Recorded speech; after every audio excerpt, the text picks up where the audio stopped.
Late last night, I was actually, actually early this morning, it was headed into the next day. I was looking at 5150 with Corey Holcomb, and if anyone could tell you, I like watching that show. Like, that show is very entertaining to me. And sometimes they'll have guests on, and they'll speak about different topics. Well, one of the guests he had on last night was Rizza Islam. If y'all don't know who that is, he is very heavily popular on social media. He has a very huge following, and he talks about a lot of real shit. And one of the topics they were talking about was Malik Yoba and his whole situation. Because, you know, when Malik Yoba was talking, he mentioned those words toxic and masculinity. And that's a terminology that literally has become one of the banes of my existence. And I remember hearing in passing months ago when people said, like, who were the founders or who was the one who coined that phrase. And I never thought back then to go ahead and look it up, but I heard in passing that they said it was a white guy that did it back in the 80s. But Rizza Islam had decided that he was going to drop the names of the people that came up with the term. Now, he dropped two names, but I forgot the name of the other person, but I have one of the guys right here. And this is the one they heavily credit the most. So this guy right here, his name is Shepherd Bliss. And back in the 80s, he coined the phrase toxic masculinity. Now, the way that this phrase is peddled out here today, you would think that feminists came up with this terminology. Feminists of any background, white, black, whatever, came up with this terminology. No, it was this guy. He, of course, as you can see, is a palm-colored male. And not only that, he's also a member of the LGBT community. So now I see why a lot of people in that community use that terminology as well.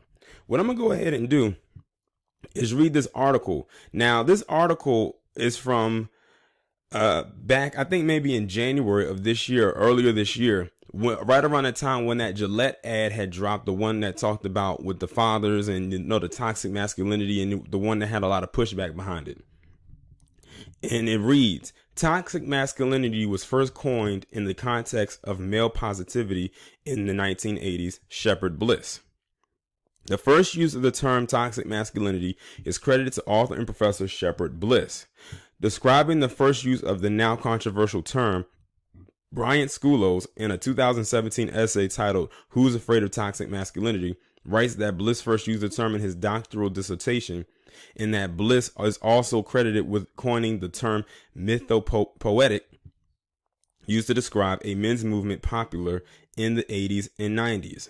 In a 1987 article authored by Bliss himself titled Revisioning Masculinity, a report on the growing men's movement, he described mythopoetic as an alternative vision of what it means to be a man. Bliss adds that this approach looks to ancient mythology and fairy tales, to Jungian and archetypal psychology, and to poets and teachers like Robert Bly and James Hillman.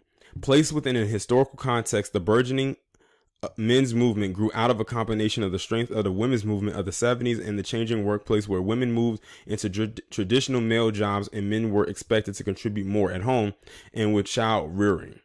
This left men feeling somewhat confused about personal, societal, and economic expectations placed upon them. One of the most memorable practices of this period were men's retreats, where men only went off into nature and did secret stuff.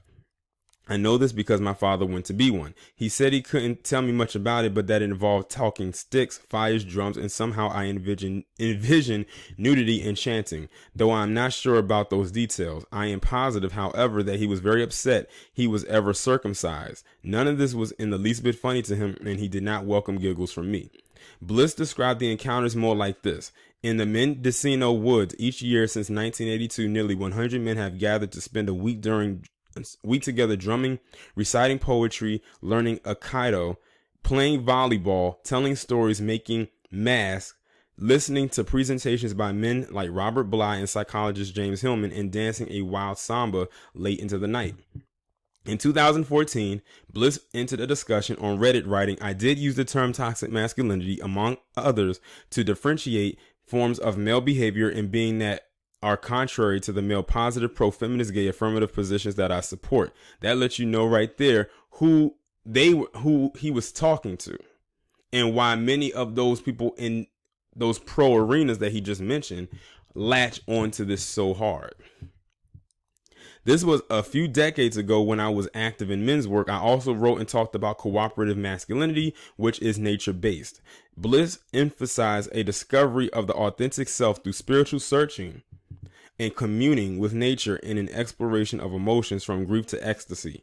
The goal is to foster more male positive behaviors, ultimately leading to men becoming better humans as well as happier in their own skin. Specifically, Bliss recommended the following: nurturing the father-son connection by reconciling with or forgiving their own fathers as well as being there for their sons. Cultivating male friendships to learn cooperation and to avoid competitive behaviors. Attending more to their physical health as men do not live as long as women. Improving male modes of intimacy, not in terms of sexual intimacy, but in terms of working alongside one another in activities and projects. Improving male modes of feeling through expression, shame, and fostering pride, particularly by working with other men.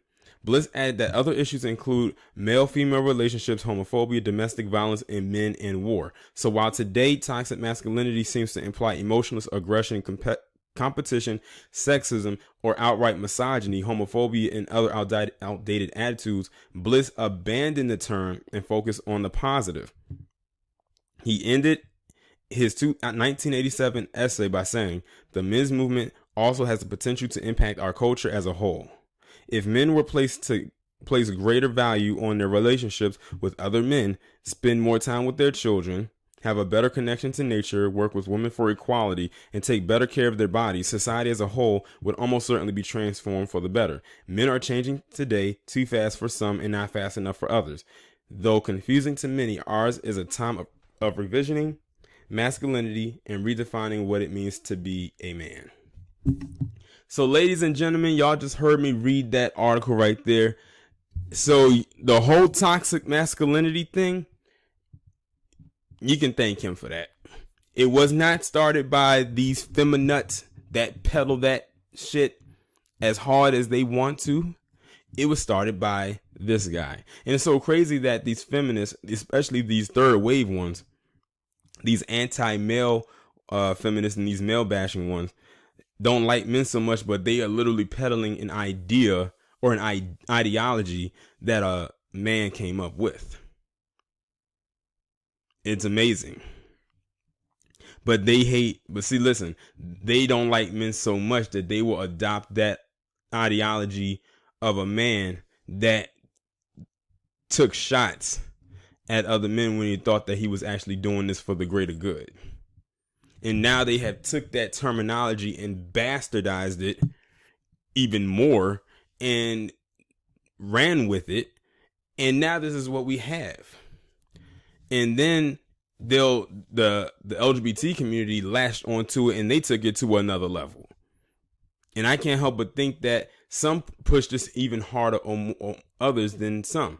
If you remember, a couple years ago, Genuine was on this reality show, and this transgender or transsexual, however you want to put it, person tried to kiss him, and he curved them, and rightfully so. He said he wants to kiss a woman. He got so much hate or backlash from the LGBT community, especially those who are black, in saying that he was homophobic and was displaying levels of toxic masculinity.